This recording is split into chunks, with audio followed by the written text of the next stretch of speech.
PP con las víctimas. Es, no sé, como lo del PP con la España que madruga. Eso sí, recibiendo másters por la cara o sobresueldos en B. Es también como lo de los Borbones con la España también que madruga. O también como lo de los Borbones con las víctimas. 45 años desde la restauración monárquica en España y todavía está pendiente que un rey vaya a un funeral por un trabajador muerto en el Tajo.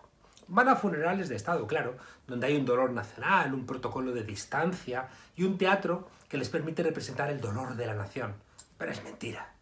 Felipe VI y Leticia dijeron que suspendían la luna de miel por el dolor de las víctimas de Atocha, para que pareciera más de estar en casa, de ser de los nuestros. Nos contaron que se iban a Cuenca y Teruel, les faltó decir que se iban a Albacete a comerse unos gazpachos manchegos. Pero todo lo que dijeron es mentira, porque se iban una luna de miel por el mundo de medio millón de dólares.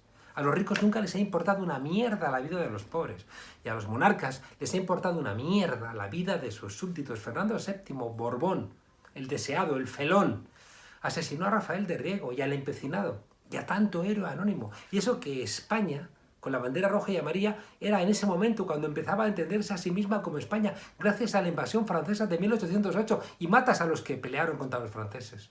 Al PP le interesan las víctimas solo cuando hace caja ideológica. Siempre le faltó el respeto a las víctimas del 11M, que no se dejaban manipular, como sí hicieron las víctimas del terrorismo de ETA, a las que el PP puso sueldo para que insultaran a la izquierda y se convirtieran en asociaciones no de todas las víctimas, sino en asociaciones de partido. Cuando Pilar Manjón pidió un monumento a las víctimas del 11M, el PP respondió con insultos, porque el 11M y la lectura ramplona del PP fue lo que les hizo perder las elecciones. Porque el 11M les recordaba a Aznar, a Rajoy y al PP que nos habían metido en una guerra. Porque el 11M era pueblo, muerto, que viajaba en tren de cercanías. Y no tenían títulos nobiliarios como Cayetana Álvarez de Toledo, marquesa de Casafuerte. Familia, por cierto, de los que apoyaron la dictadura en Argentina, que produjo 25.000 desaparecidos y que ahora viene a darnos lecciones de democracia. El PP tiene un sentido tan peculiar de las víctimas que en 2011 el vicealcalde del PP, Manuel Cobo, respondió a la petición de la asociación 11M, afectados del terrorismo que presidía Pilar Manjón, que cualquier día tendrían que hacer un monumento para las putas de Montera. Esa era la idea que tenía de las víctimas Cobo. El PP lo nombró, por cierto, en 2017 para dirigir la oficina anticorrupción del PP. Duró 2 semanas. Cobo, el del monumento a las putas, por supuesto, fue imputado por corrupción, en el caso Lezo. Y encima se consideró víctima de Ignacio González, el presidente de la comunidad autónoma de su mismo partido, en la cárcel por ladrón. El PP ha mandado ahora a sus portavoces un argumentario donde insiste en echar en cara al gobierno los muertos por el COVID-19.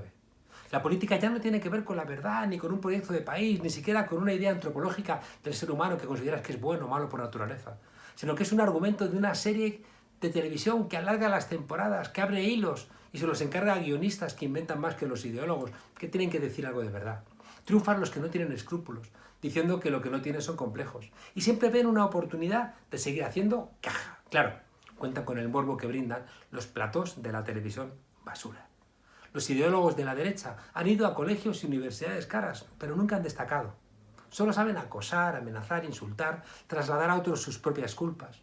Vienen de sitios muy feos, de familias esclavistas, de dueños de ingenios azucareros, de latifundistas, de voluntarios de pelotones de fusilamiento, de ladrones del extraperlo, de constructores homicidas, de pelotazos urbanísticos, de cobardes que hicieron pie durante la dictadura, de negocios internacionales con dictaduras.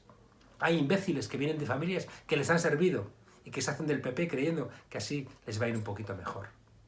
El PP fue el que se inventó junto con el diario El Mundo la conspiración del 11M para alejarla de la guerra de Irak e intentar convertirla en una cosa de ETA. Por eso le dijeron a Zapatero que estaba traicionando a los muertos de ETA, que es sin sentido. Por eso nunca han querido exhumar a los 114.000 republicanos asesinados por Franco. Por eso piensan que el mejor lugar para un negro es bajo la rodilla de un blanco ahogado en el estrecho donde no molestan.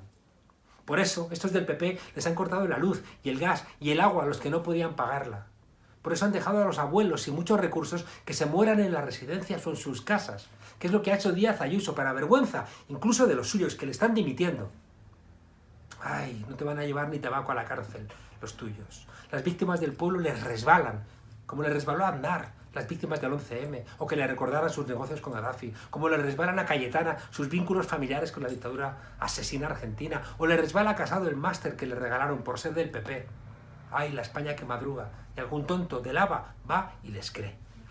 Los del PP quizá, porque se reclaman de la Iglesia de Trento, construyen mártires con sus víctimas todo el tiempo. Y al mismo tiempo, por cierto, queman herejes, rojos, maricones, pobres catalanes vascos. Sus víctimas, eso sí, no son mártires, porque toda la vida los señoritos han despreciado a los sirvientes. Los que queráis, seguid sirviendo. Y los que tengáis coraje, veníos con nosotros a la desobediencia.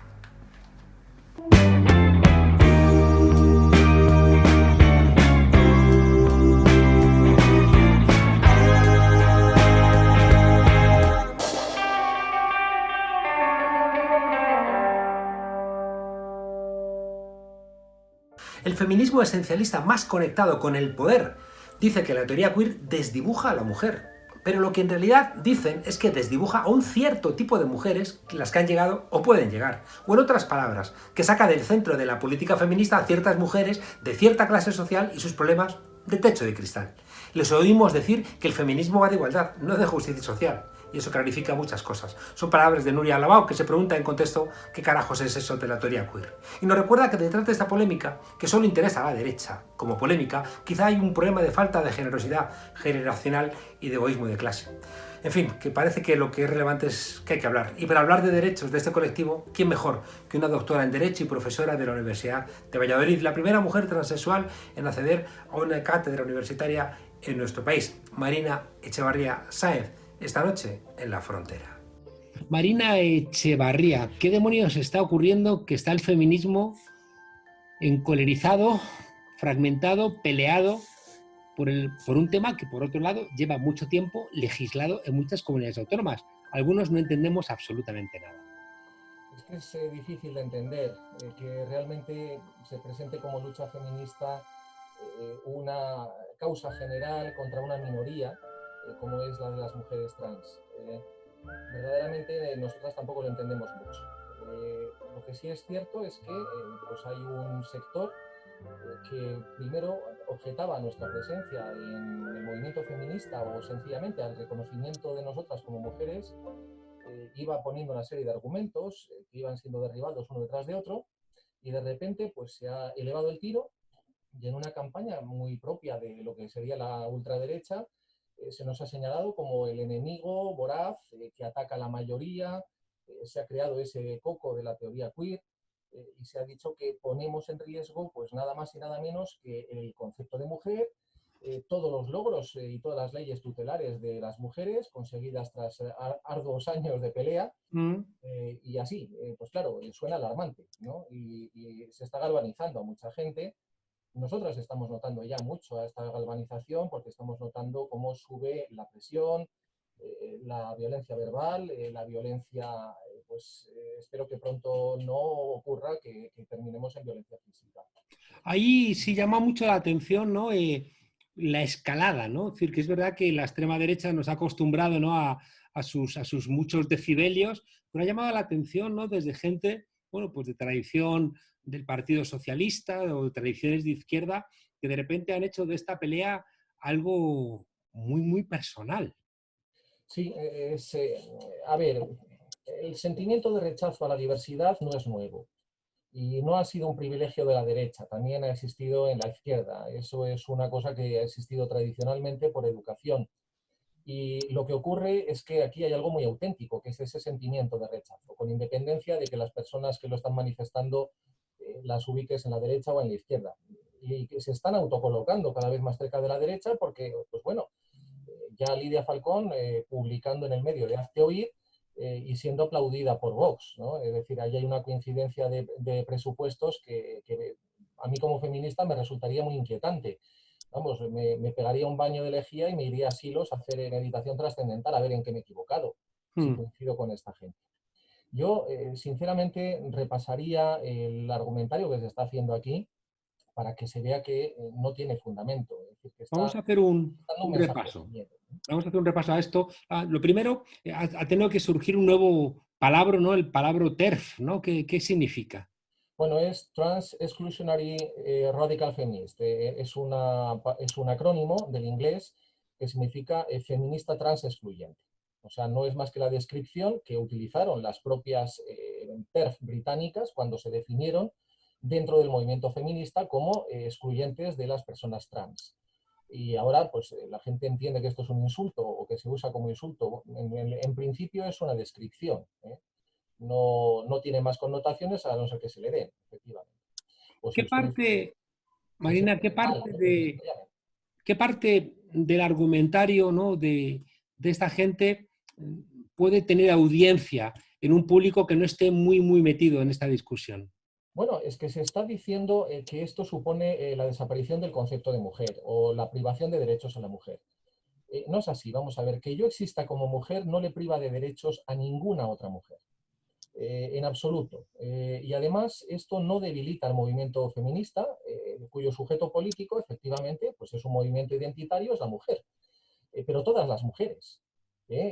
Recuerdo que en el movimiento feminista, históricamente, pues había sufragistas que defendían el sufragio censitario, que defendían que las negras no estaban amparadas por la lucha femenina, que defendían que esto no era para las indígenas o para las criadas. Y poco a poco hemos ido incorporando a todas las mujeres al movimiento feminista, a nosotras también. Yo no le voy a cambiar absolutamente nada con la posible regulación de mi condición a ninguna mujer, porque no se va a cambiar ninguna ley tutelar de las mujeres, las que hemos conseguido por la lucha feminista, y yo me considero parte de esa lucha también. Se está diciendo aquí que va a desaparecer el concepto de mujer. Eso es una tontería. Por supuesto que no. Es decir, y que yo me declare mujer, pues en todo caso reforzará ese concepto. Hay una cuestión, Marina. ¿Cómo explicáis la condición biológica de mujer? ¿Cuál es esa discusión entre la condición biológica y la construcción política de la identidad? Bueno, es muy curioso que como huida hacia adelante, para conseguir justificar nuestra exclusión, se haya decidido atacar el concepto de género, ¿no? Que es un concepto social, es un concepto sobre cómo se distribuyen los roles de género entre hombres y mujeres. Hemos peleado durante decenios para conseguir una ley de violencia de género, más allá de la ley de violencia doméstica. Hemos reivindicado una justicia con perspectiva de género y ahora resulta que éramos todas tontas y el género era el patriarcado, ¿no? No, los roles de género y la distribución inequitativa de cargas y de derechos es efectivamente el enemigo. Pero vamos a ver, aquí, mientras la teoría queer quiere deconstruir el género en un grito de libertad para que cualquier persona pues, manifieste su sexualidad sin una jerarquización, sin una normatividad, estas mujeres defienden la derogación del género para volver a la genitalidad estricta. Es decir, definir a la mujer por la genitalidad en el momento de nacer. De todos los factores que nos hacen seres sexuales o sexuados, pues la psicología, la genética, la endocrinología, o sea, nuestro perfil hormonal, los factores educativos también, resulta que lo único que va a ser trascendente es la genitalidad que tienes en el momento de nacer. Y sobre esa base, pues evidentemente a mí se me considera una ficción jurídica y nosotras no existimos ni como sujeto político, pero tampoco como sujeto jurídico. Nos eliminan. Lo mismo que ha hecho Víctor Orbán en Hungría, donde ha sacado una ley que define hombre y mujer por la genitalidad en el momento de nacer y entonces nosotras desaparecemos como sujetos de cualquier carácter político o jurídico. O lo ha hecho Trump en los servicios médicos para negarnos cualquier prestación. Hay una de las quejas de estos sectores feministas, ¿no?, que también representan a un sector generacional más mayor, ¿no? Y ahí hay un choque que también te querría pedir una reflexión al respecto. Pero una de las cosas que plantean es que, claro, que los ataques a la mujer son por esa condición biológica, ¿no? Y que en el momento en que se convierte en una adscripción simplemente verbal, como que te quedas sin fuerza para explicar que te atacan no por como tú a ti misma te defines por una decisión de libertad, sino que te atacan porque te ven como una mujer y te atacan precisamente por eso. Es que precisamente a todas las mujeres y a nosotras también se nos somete a una violencia estructural y a veces a una violencia física por nuestra condición de mujer. Y evidentemente eso depende del reparto y la concepción social que hemos hecho de la distribución de roles de género.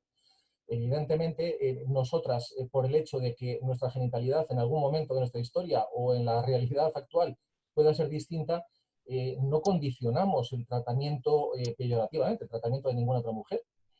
Eh, que porque una persona se puede declarar mujer significa que las demás dejan de serlo. Pues esto es lo mismo que cuando me decían que si yo me casaba en un matrimonio igualitario se disolvía el matrimonio.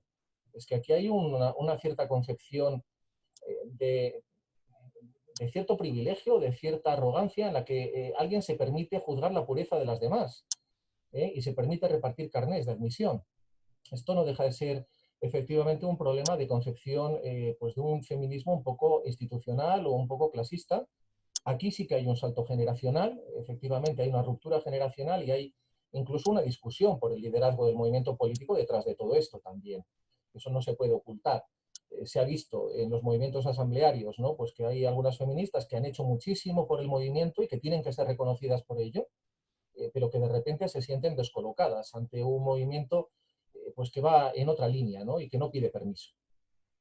Hay un elemento que yo procurando entender, ¿no? Porque me duele que mujeres, ¿no?, que han peleado tanto, ¿no?, por el feminismo, ahora estén en una suerte de callejón sin salida, haciendo cosas, a veces, como tú has planteado, inexplicables, ¿no?, que van en la dirección contraria de lo que ha sido su compromiso y su lucha.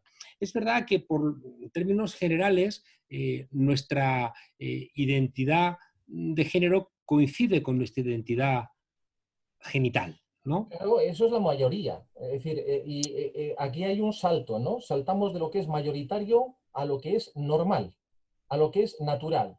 Como si la diversidad fuera anormal, en sentido peyorativo, o como si fuera antinatural. Y no, la naturaleza ha hecho que haya gente como yo desde siempre. Es decir, tenemos testimonios históricos antiquísimos, en cualquier cultura, en cualquier país, con independencia de si la sociedad es represiva o lo admite y lo integra. Siempre va a existir gente con diversidad sexual, forma parte de la naturaleza humana, y lo que es tremendo es ese salto que se da entre, bueno, lo mayoritario es lo normal y por lo tanto lo único admisible. No deja de ser una manifestación de prejuicio contra la diversidad o contra modos de vida o formas de ser que la gente no entiende, cómodamente asentada en una condición social establecida y que no se cuestiona. Hay otro elemento que me parece que es muy, muy relevante, y es que tengo la sensación de que a veces esto está demasiado intelectualizado. Si me apuras, está intelectualizado, ¿no? Y de repente hay una parte de la teoría queer, es verdad, muy académica, muy lejana. Entonces hay como un choque entre quienes te van a plantear que la lucha queer es una lucha que incorpora la interseccionalidad, que incorpora la lucha de clases, que incorpora la lucha contra el racismo y el colonialismo, pero al mismo tiempo que estás reclamando a los sectores más golpeados de la sociedad, no te van a entender absolutamente nada esos sectores. Sino hay un discurso intelectual absolutamente difícil de comprender, muchas veces además mal entendido. La propia Judith Butler, si ponemos el ejemplo, ha tenido que sacar más de uno y más de dos escritos explicando lo que estaba diciendo y evitando interpretaciones erróneas. Y evidentemente esto es alejado del movimiento queer que se da en las calles, que no tiene muchas veces conexión con ese movimiento intelectual. Pero está pasando lo mismo con el feminismo. Toda esta construcción, todo este manifiesto contra el género está muy alejado de lo que es la lucha feminista de a pie, de la lucha feminista de la calle. Es un debate intelectual y además muchas veces te lo presentan exactamente como eso. No, este es un debate de teorías. No, vamos a ver, señora, perdone usted. Si una teoría tiene un efecto social de discriminación, pues le habrá quedado la teoría preciosa, pero a las teorías hay que juzgarlas por sus efectos. Si usted en una teoría termina justificando el racismo, eso es racismo. Y si usted termina justificando el borrado de las personas transexuales, la exclusión de los espacios comunes de las personas transexuales, pues entonces usted lo que está haciendo es discriminación. Y lo lamento. ¿Soy una amenaza contra el movimiento feminista por existir? Bueno, pues una ley como la que se quiere aprobar en España se ha aprobado ya en 5 o 6 países. En ninguno de ellos ha desaparecido el movimiento feminista. En ninguno de ellos ha desaparecido la tutela de la mujer, ni el concepto de mujer de las leyes. Y el mejor ejemplo está en Argentina. Que me diga alguien que el movimiento feminista argentino está desarticulado. La diferencia está en que en Argentina las feministas históricas como Diana Mafia, por ejemplo, han cerrado filas en favor de las personas trans. Y aquí, pues algunas de las históricas nos hemos llevado la sorpresa desagradable y que la verdad lamentamos muchísimo pues de que hayan tomado este posicionamiento. Los argumentos, Marina, casi para ir terminando, clásicos de en las cárceles, en el deporte, en la infancia, ¿Cómo articulamos estos tres argumentarios? Las cárceles, ¿no? Este miedo de que de repente me puedan encarcelar con una mujer. Bueno, esto ya ocurre en España desde el año 2006. ¿Alguien ha oído algún incidente en las cárceles españolas? No. Se ha escogido 3, 4 personas encarceladas por psicopatía grave como ejemplo de la parte que se aplica al todo, ¿no? Vulnerando nuestra presunción de inocencia, perdone. O sea, ¿de dónde saca usted que nosotras tenemos una especial predisposición a agredir a la gente? Esto no es así. En la infancia trans, si una persona tiene una identidad, la tiene desde pequeña. Nosotras hemos sentido nuestra identidad desde pequeñas. La identidad sexual, según todos los estudios, se fija entre los 3 y los 4 años, o se manifiesta entre los 3 y 4 años. Si nosotras no atendemos a la infancia, no le permitimos a los niños que se puedan desarrollar y manifestar como son, lo que estamos es creando una persona con problemas, con traumas, con una grave predisposición a abandonar el sistema educativo, donde no se siente cómoda, por desgracia, un elevado índice de suicidios. Y esto está también estudiado ya científicamente hablando.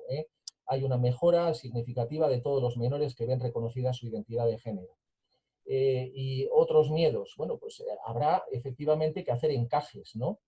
Si apareciera, como se puede plantear, un tercer género, es decir, una casilla en la que usted no se declara ni hombre ni mujer, bueno, pues seguirá habiendo hombres, seguirá habiendo mujeres y habrá personas que no juegan en esta liga y que se declaran aparte.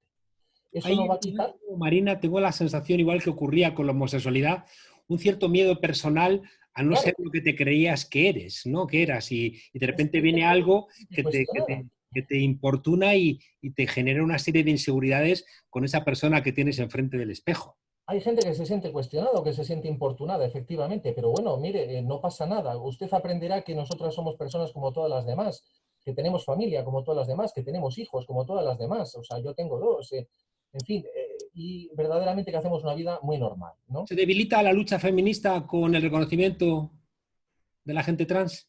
No, es que es complementario, por supuesto, y además es que las mujeres trans son mujeres. Y muchas de las mujeres trans, o sea, somos claramente y definidamente feministas. Al contrario, es decir, aquí lo único que puede ocurrir es que aportemos una visión muy crítica de lo que el patriarcado supone, de lo que nosotras hemos vivido cuando se nos ha intentado encajar en el modelo patriarcal, y en ese sentido creo que podemos enriquecer la visión Sin embargo, Marina, hay muchas feministas liberales y sobre todo neoliberales. Yo no sé hasta qué punto el feminismo puede terminar siendo liberal, porque Y aquí por lo hay menos ellas un se problema. califican como tales, ¿no? Pero hay un problema, vamos a ver, el movimiento feminista ha empezado con reivindicaciones concretas. Esas reivindicaciones eran por la ley del aborto, por el reconocimiento de los cuidados maternales, por una serie de objetivos, por la igualdad salarial. Pero ha habido un momento en que hemos dado un salto trascendente y es el darnos cuenta que el problema está en la concepción patriarcal de la sociedad, en los modelos sociales patriarcales que subyacen a todo el sistema. Y nos hemos dado cuenta pues, que estamos en una sociedad que se ha construido sobre la idea de que las mujeres prestan sus servicios en la familia, pues, honor et amore, porque están destinadas a ello, que o no trabajan o trabajan en subcontratación o con menor remuneración. Evidentemente, cuando empezamos a cuestionar el modelo social, es difícil quedarse en ese modelo feminista liberal. Si de alguna manera elevas el tiro sobre las reivindicaciones feministas concretas a lo que es el cuestionamiento del marco general, pues es muy difícil que haya un feminismo liberal, porque si mantienes este sistema es difícil afrontar las raíces del problema. Y por último, claro, que tiene mucho que ver con esto que tú planteas, es curioso que, por ejemplo, el movimiento este de Black Lives Matter. Lives Matter, inicialmente, que está ahora mismo defendiendo los derechos de toda la comunidad negra, inicialmente había mucha gente, ¿no? De movimientos trans, que ha ocurrido en otros momentos de la historia, ¿no? Bueno, Sectores es muy que golpeados y marginados, al final han construido derechos para el conjunto. Claro, y ese movimiento tiene esa reivindicación de que la sexualidad también tiene mucho que ver, como tú planteabas al comienzo, con un modelo económico, con un reconocimiento de derechos más amplios y que en el fondo la reclamación es una reclamación, pues eso, de una emancipación en términos generales. el movimiento LGBT empieza cuando dos mujeres transexuales y una mujer lesbiana se plantan en un bar, y empieza lo que es una revuelta que da lugar a todo el movimiento LGBT. En las manifestaciones de Black Lives Matter, uno de los datos que salía es que este año se han matado a cerca de 20 y tantas mujeres transexuales negras. Y esto es incómodo hasta para el propio movimiento de Black Lives Matter, porque muchas han sido asesinadas dentro de la comunidad negra afroamericana. Y este es el problema, es decir, que siempre hay un grado de discriminación más allá. Los factores de discriminación no se excluyen, se suman y se multiplican. Y al final lo que ocurre es que cuantos más factores de discriminación sumas, pues peor estás. Efectivamente, ser negra en determinadas comunidades es un factor de discriminación y si encima eres transexual, pues más. Esta es la realidad. Marina Echevarría, trans, profesora de Derecho Mercantil en la Universidad de Valladolid, Sí. madre de 2 hijos y peleona. Oye, habéis enfadado a Carmen Calvo. Y hay una cosa ahí que a mí no me gusta porque Ella en el la berenjenal. sensación que hace oír quería que os peleaseis, ¿no? Y yo creo que a lo mejor están poniendo ahí peines para que se pisen, nos revalemos y al final se enfade el gobierno, se enfade las feministas, se enfade la izquierda. No, No sé si es mejor encontrar caminos, ¿no?, de política discusión. calculada, Juan Carlos, claro que sí. Es decir, hay una política calculada de provocar un enfrentamiento entre Podemos y el PSOE o, bueno, pues un abandono del programa político que ha aprobado el PSOE, que recoge los derechos de las mujeres trans. Bueno, pues Carmen Calvo quizás ha colocado a su partido en una posición muy incómoda. Y ahora igual no es tan fácil retroceder con dignidad o no es tan fácil ver cómo se recula, ¿no? Ahora se refugia en el argumento de la seguridad jurídica. Y yo le digo, doña Carmen, sí, seguridad jurídica. Yo soy de derecho y llevo 3 años diciendo que efectivamente el borrador que se presentó estaba a falta de criterios de interpretación y de encaje, por ejemplo, pues de las realidades no binarias, si se quieren legislar y aprobar, que yo creo que es necesario. En ese sentido, efectivamente, para eso estamos los juristas, para ofrecer seguridad jurídica. ¿Qué dice usted? ¿Que alguien al que se le vaya a aplicar la ley de violencia de género se va a declarar mujer y para eso se libra? Mire, esto desde 1889 se llama fraude de ley, abuso del derecho. Si usted hace una declaración en mitad de este procedimiento es extemporánea, evidentemente los criterios de interpretación encajan todo esto y evitan los abusos. Así que pierda usted el miedo. Para eso estamos la gente que nos dedicamos al mundo de la ley. Ya le explicaremos a todo el mundo a satisfacción los criterios de seguridad jurídica que usted quiera, pero ese argumentario ha sido pues auténticamente una colada. Y yo creo además que no representa la mayoría del Partido Socialista. Yo creo que las mujeres que yo conozco dentro del Partido Socialista están muy incómodas con toda esta polémica. Diputadas que conozco del Congreso están incomodísimas con todo esto y entienden que ha sido una salida de tono porque además es un argumentario que va contra el programa político de su partido, contra el acuerdo de gobierno, contra la enmienda que presentó el PSOE en la legislatura pasada y pues contra la línea que han tenido siempre.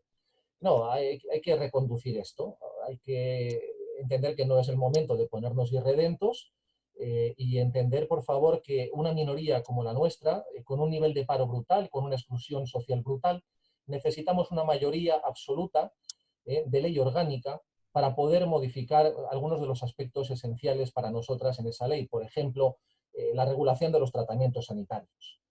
O, por ejemplo, pues, la contemplación de la no discriminación por orientación sexual e identidad de género en las leyes orgánicas de educación.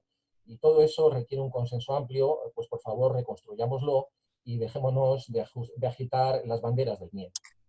Marina, aquí en la frontera sabemos que hay realidades materiales, que hay sexos, que hay cuestiones físicas, pero también somos conscientes en la frontera de que después a todo eso se le echan construcciones intelectuales, construcciones culturales, construcciones políticas. Y si en la frontera no somos contrarios a lo binario, ¿dónde vamos a ser? Si no. Así que aquí en la frontera tenéis un espacio para poder expresar vuestras ideas. Ojalá el diálogo venza y que no sea la derecha la que encuentra aquí una razón para intentar seguir haciendo daño. Marina Echevarría, muchísimas gracias desde la frontera y un fuerte abrazo.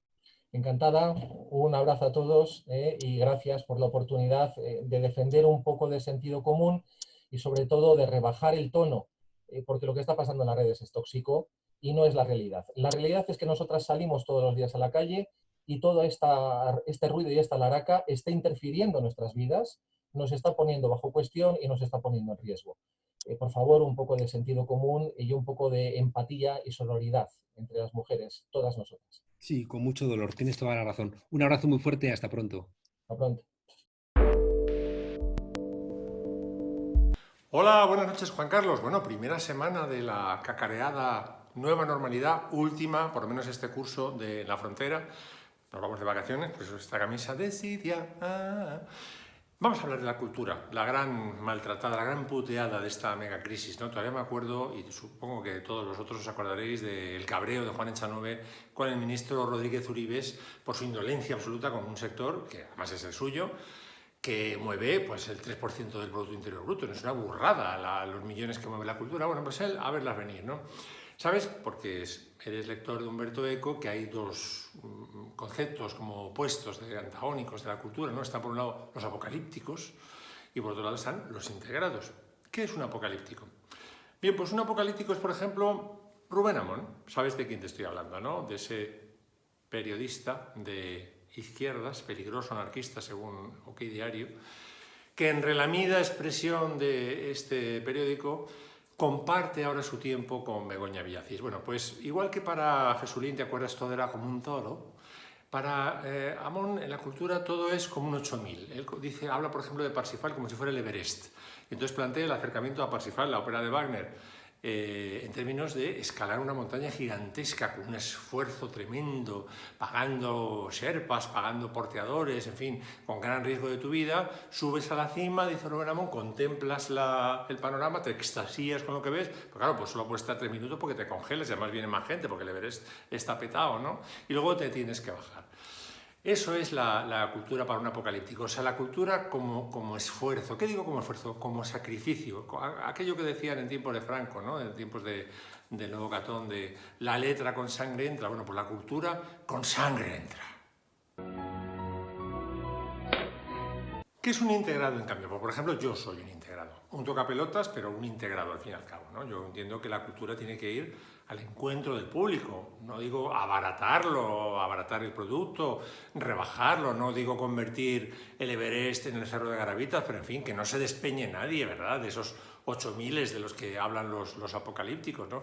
Yo estuve casi 15 años en una emisora de radio de clásica, Sinforradio, de la que guardo muy buen recuerdo, donde troceábamos los conciertos, las sinfonías y las óperas, no te digo, ¿no? Los números 1 de los últimos 500 años era nuestro eslogan, ¿no? Bueno, a un apocalíptico le dices eso, le dices que vas a partir un concierto de una sinfonía y le da directamente un patatús. Decimos, por ejemplo, vamos a escuchar el andante, nada más que el andante, de la Sinfonía de la Sorpresa de Haydn. Bueno, un apocalíptico de verdad que le da un infarto. No, ¿cómo que el andante? Tú has puesto la radio, quieres escuchar la Sinfonía de la Sorpresa y te vas a chupar los 4 movimientos, pero vamos, como un campeón. Si no, es como dijeras, voy al Prado a ver las meninas y solo me veo la infanta Margarita. No, tú te ves todo, hasta la monibárbola.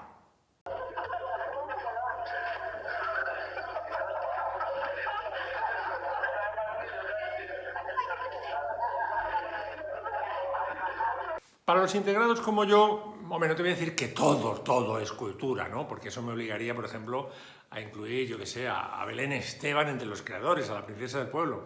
Perdón, ex princesa del pueblo, porque ya sabes que después de su agria polémica con Jorge Javier, ya ha sido depuesta y ya no es ni princesa, ¿no? Pero, por ejemplo, para mí, el meme es cultura, pero vamos, con 2 cojones, pero bueno, es tan cultura como el cuadro ese del abrazo, que ahora estamos evocando tanto, porque ya es el reencuentro, ¿no? Después del estado de alarma, ¿no? Y por eso, porque el meme es cultura, me alegro un montón de una iniciativa que ha tenido el Museo Etnológico de Valencia, que es que está desde marzo recopilando los memes relacionados con el coronavirus. Y dirás, no tienen otra cosa que hacer que recopilar chistes. Es que no son chistes.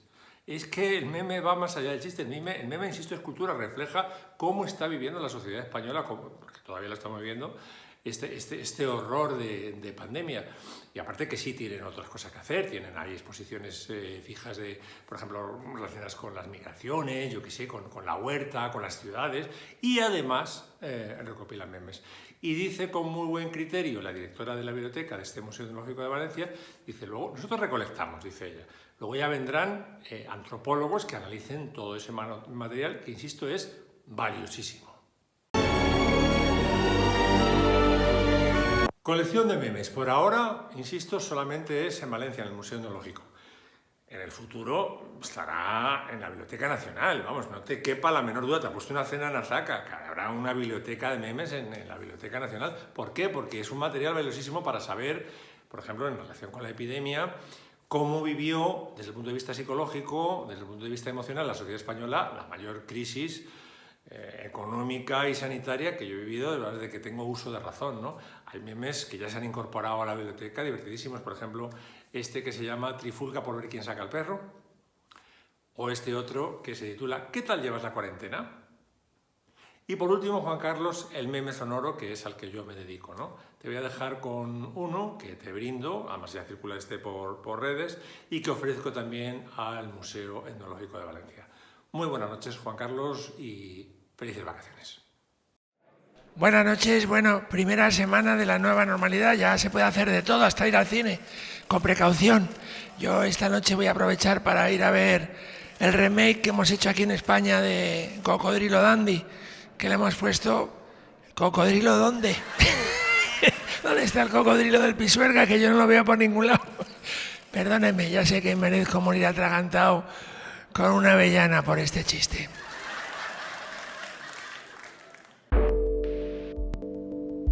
Sobre la primera pregunta, incidía usted en el tema de la comisión de investigación de los GAL. Bueno, he respondido en mi intervención anterior, pero en todo caso, una reflexión. Cuando un informe de los letrados te dice que se inadmita a trámite una iniciativa porque no se atiene a derecho, o en este caso no se atiene al reglamento de la Cámara, evidentemente mi grupo parlamentario atiende al criterio de los letrados, pero mi grupo parlamentario también tiene posición política de los asuntos.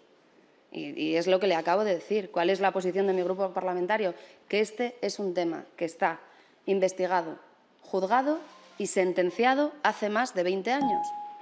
La mesa del Congreso de los Diputados ha tumbado la creación de una comisión de investigación sobre los vínculos y responsabilidades de los GAL y los gobiernos presididos por Felipe González. ¡Qué lástima! ¡Ay, nos quedaremos sin descubrir más cosas sobre el señor X! Igual que nos quedamos sin conocer quién era ese tal M. Rajoy que aparecía en los papeles de Bárcenas. O quién era el domador que le daba latigazos a los caprichos del emérito. O qué fue de Marco después de que encontrara a su madre, que era una inmigrante y además precaria. En otros países a la justicia se la representa con una venda en los ojos. En España, como somos diferentes, la venda se la ponen a los ciudadanos y también al Parlamento. Mejor así, cegadito. 45 años después de la muerte de Franco, todavía hay poderes que piensan que los españoles son como niños, a quienes que hay que ocultar la verdad por su propio bien, que sigan creyendo en los Reyes Magos, en esos que vienen de Suiza, que no de Oriente, y regalan lunas de miel de 500.000 euros.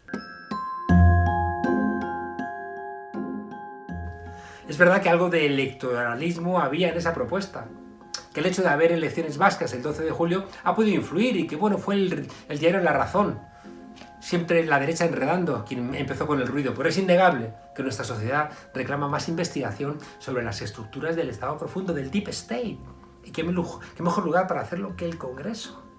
Recordemos que el Parlamento no es un tribunal, ni enjuicia a nadie, ni se reclama otra cosa que una comisión de investigación para mejorar el funcionamiento de nuestra democracia. La ciudadanía merece saber la verdad, que no haya sombra de duda sobre hechos tan graves como el terrorismo de Estado, que con nuestro dinero se asesinara extrajudicialmente a españoles.